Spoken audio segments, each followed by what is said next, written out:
ایک بزرگ اپنا موبائل مرمت کرانے لے گیا۔ دکاندار نے چیک کرنے کے بعد کہا، بابا جی اس میں تو کوئی نقص نہیں ہے۔ بزرگ ہلکی سی مایوسی اور آستگی سے بولا، تو پھر بچوں کی کال کیوں نہیں آتی؟ غربت کی وجہ سے باپ کا علاج نہ ہو سکا اور وہ مر گیا۔ 3 دن تک گھر میں پڑوسیوں اور عزیز و اقارب نے کھانا پہنچایا۔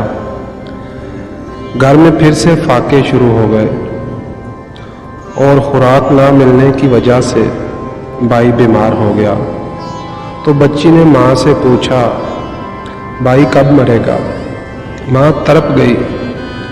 بیٹی سے پوچھا، ایسا کیوں کہہ رہی ہو؟ تو بچی نے جواب دیا، امی بھائی مرے گا تو کھانا ملے گا۔ جو انسان ہر وقت سب کی خوشی چاہتا ہے، سب کے بارے میں اچھا سوچتا ہے، سب کا خیال رکھتا ہے، وہی انسان زندگی میں ہمیشہ سے اکیلا رہ جاتا ہے۔ معافی مانگنا یہ ظاہر نہیں کرتا کہ آپ غلط اور دوسرا صحیح ہے، بلکہ یہ ظاہر کرتا ہے کہ رشتے کی اہمیت آپ کی انا سے بڑھ کر ہے۔ رابعہ بصری سے کسی نے پوچھا کہ کیا گناہگار کی توبہ قبول ہوتی ہے؟ فرمایا، انسان اس وقت تک توبہ کر ہی نہیں سکتا جب تک اللہ پاک توفیق نہ دے، اور جب توفیق مل جائے پھر قبولیت میں کوئی شک نہیں رہتا۔ عجیب تری عبادت ہے اے مسلمان، ایک چاند دیکھ کر مسجد آباد کرتا ہے، دوسرا چاند دیکھتے ہی مسجد ویران کر دیتا ہے۔ ایک آس لگائے بیٹھا ہوں، ایک بار تو کعبہ دیکھوں میں، اس شہر کی دلکش فضاؤں میں ایک بار تو جلوہ دیکھوں میں۔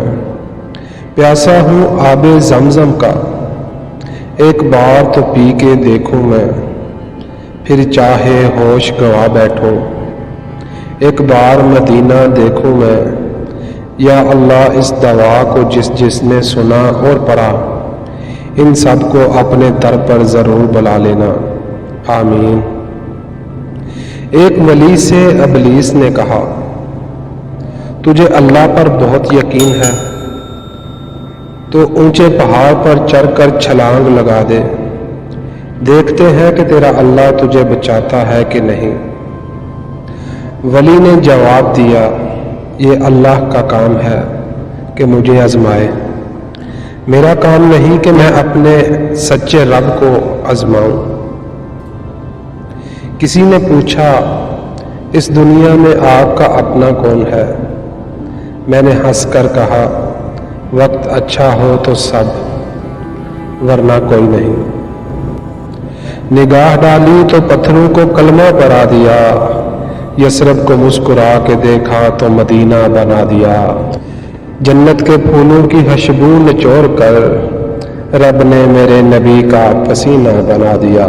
سبحان اللہ۔ جس بچے کا مذاق اڑایا جاتا ہے وہ بزدل بن جاتا ہے، جس بچے پر اعتبار نہیں کیا جاتا ہو وہ دھوکہ دینا سیکھتا ہے، جس بچے پر تنقید کی جاتی ہو وہ کوشش کرنا چھوڑ دیتا ہے، جس بچے کی تعریف نہیں کی جاتی وہ اچھی چیزوں کو پسند نہیں کرتا، جس بچے کو مار پیٹ کا سامنا ہوتا ہے اس کی صلاحیتیں دب جاتی ہیں۔ زندگی میں خود کو کبھی کسی کا عادی مت بنانا، کیونکہ انسان بہت خود غرض ہے۔ جب آپ کو پسند کرتا ہے تو آپ کی برائی بھول جاتا ہے، اور جب آپ سے نفرت کرتا ہے تو آپ کی اچھائی بھول جاتا ہے۔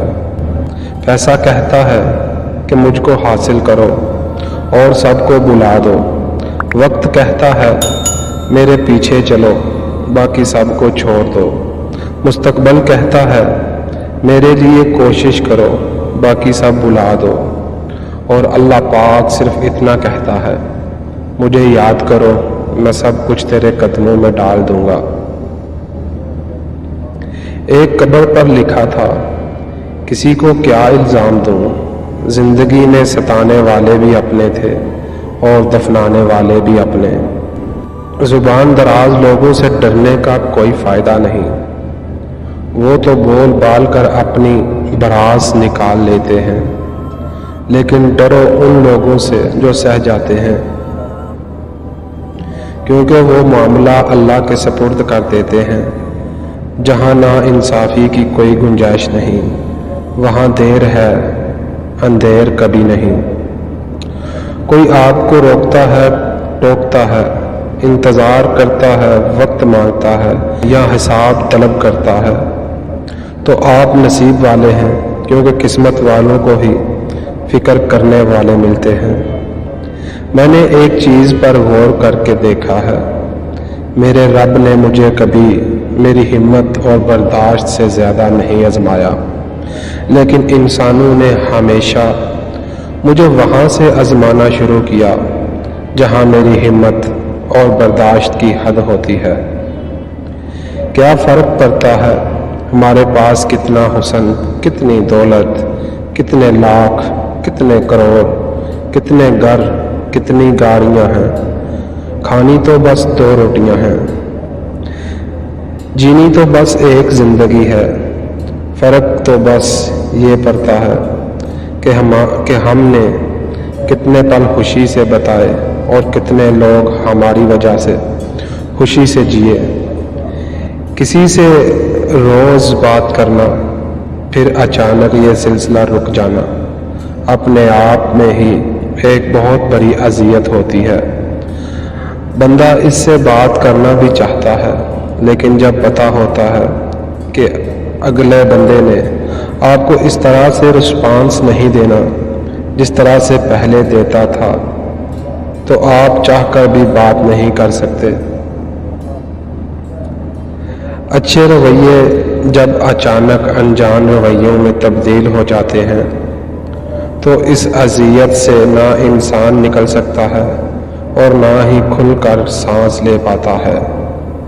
یا اللہ پاک میری مدد فرما کہ میں تیرا ذکر کروں، تیرا شکر کروں اور تیری بہترین عبادت کروں۔ تو مجھے اپنی اور اپنے پیارے حبیب صلی اللہ علیہ وآلہ وسلم کی محبت عطا کر اور ویسا بنا دے جیسا تو اپنے پیاروں کو دیکھنا چاہتا ہے۔ آمین۔